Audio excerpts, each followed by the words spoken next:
Welcome back to Yang Daily. I'll be your host, Alex Cheney, bringing you all the Yang news you need to live your life right. All right, we've got a pretty fun episode today. We get to go over some Biden policy, make up slogans for the UBI March, and the big secret is revealed, but not until the end. Evil, I know. Anyway, shout out to our Tier 3 patrons, Peter Park and Shay Meehan, and all of our other patrons. Thank you for supporting free journalism and the Humanity First movement.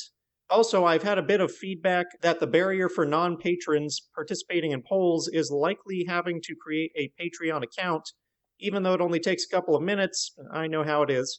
This was also my suspicion. As such, I think we'll be moving non-patron polls to Google or Twitter or something where everyone can access it clean and clear. More on that soon. Now on to the news. According to a new poll by Pew Research Center, 52% of young Americans are now living with their parents.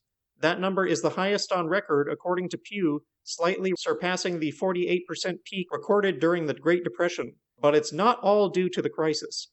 In July of 2019, 47% of young adults lived with their parents. A 2016 report said millennial men were more likely to live with a parent than with a significant other.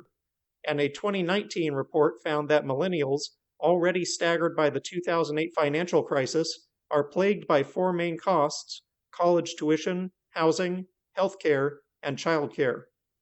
On the other hand, since 1978, CEO pay has increased 940%, while the average worker's pay went up 12%. I know what you're thinking. CEOs must be 940% more productive than before.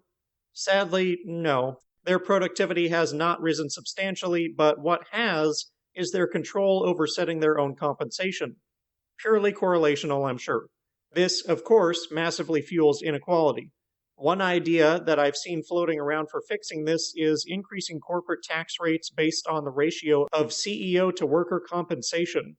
If corporations will lose money to taxes by overpaying their executives over their employees, they might just choose to spread that pay evenly and gain a worker pay advantage over the competition and a morale boost instead.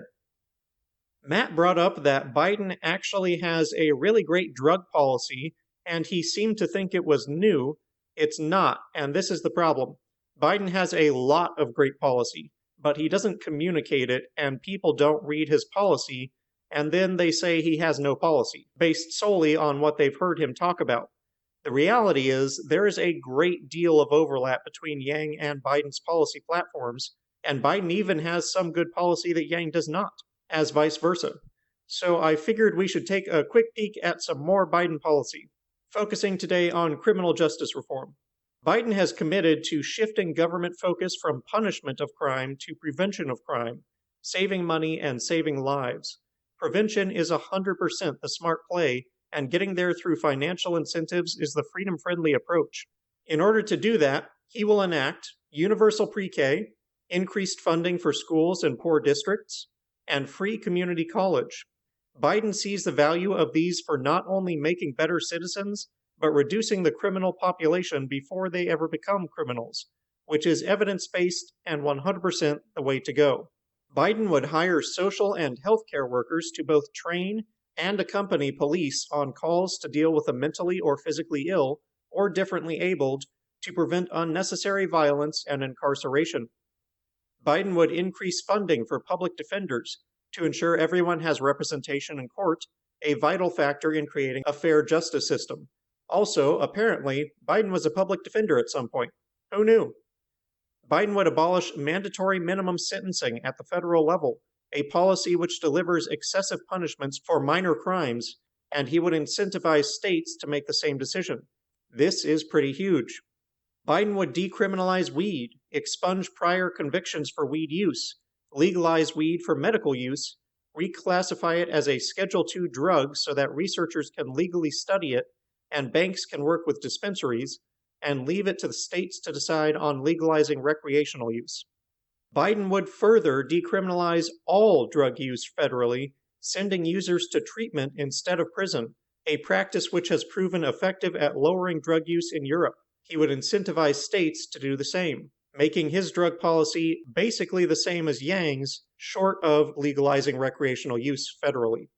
Biden would increase funding for alternative sentences instead of incarceration for nonviolent crimes, shifting from punishment to rehabilitation and drastically reducing the cost on society. Incarceration is very expensive, while crafting citizens rather than hardened criminals. Biden would ban the death penalty at the federal level and incentivize states to do the same. Not only is execution even more expensive than lifetime incarceration, due largely to appeals trials, but we also inevitably end up killing innocent people. That is not justice. Biden would end cash bail, a system which is inherently unfair to the poor and functions as a modern-day debtor's prison. It often costs people their jobs or otherwise leads to a downward spiral that is harmful to both the victim and society. This is huge. Biden would likewise end other fines and restrictions that function as a tax on the poor. Again, these are neither just nor beneficial to anyone in society. They only make it harder to escape poverty and more likely that people will turn to crime. And that's enough Biden policy for today. I'll try to fit some more in when we have time. One thing, though, there was actually a supposed Yang Gang member in the comments of Matt's post saying that Trump has better drug policy than Biden.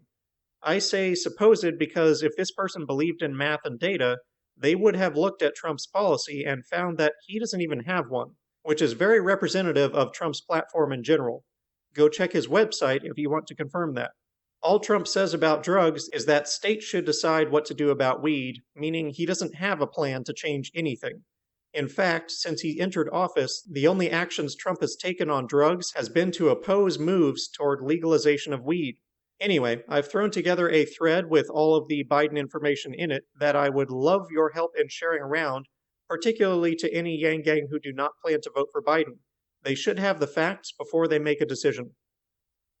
Heidi Briones returned to the Yang Gang Roundtable for an open discussion on poverty, UBI, and electoral politics on the Yang Gang Roundtable YouTube and Twitch. Andrew Yang will join the Harvard Institute of Politics for a Harvard Forum to reflect on his experience in the presidential primary, Vision for the Economy, and UBI on Tuesday, September 8th at 6 p.m. Eastern. Carl Widerquist shared a sort of rolling poll for UBI March slogans. You can vote between choices and also add your own. When I got there, the choices were, let's just say, too wordy or too negative or not the right language for an inspiring slogan. So I spent some time coming up with some new ones of my own. My favorites were Unleash Humanity, Power to the People, Right to Income, Right to Life, Thrive, Not Survive, Prosperity Through Freedom. Then I had a few that were more chants than slogans. Grow the Pie with UBI, Fuel the Economy with UBI Autonomy, No Money, No Voice, No Choice. A couple that I liked which did not originate from me were UBI for All, Poverty for None, the very cheeky UBI, UBU, and We Are the Economy. I also may have spent about an hour voting up my own favorites to kick the bad ones out of the top slots. It was for the greater good. Now follow the link below and cast your votes and add your own slogan if you've got a good one in mind. Finally, the big reveal.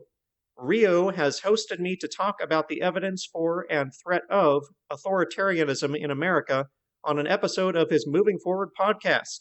Hopefully you guys already listened to it. It's a really unique series of intellectual discussions between people of very diverse ideological leanings, arguing through their differences to find consensus positions in a constructive way.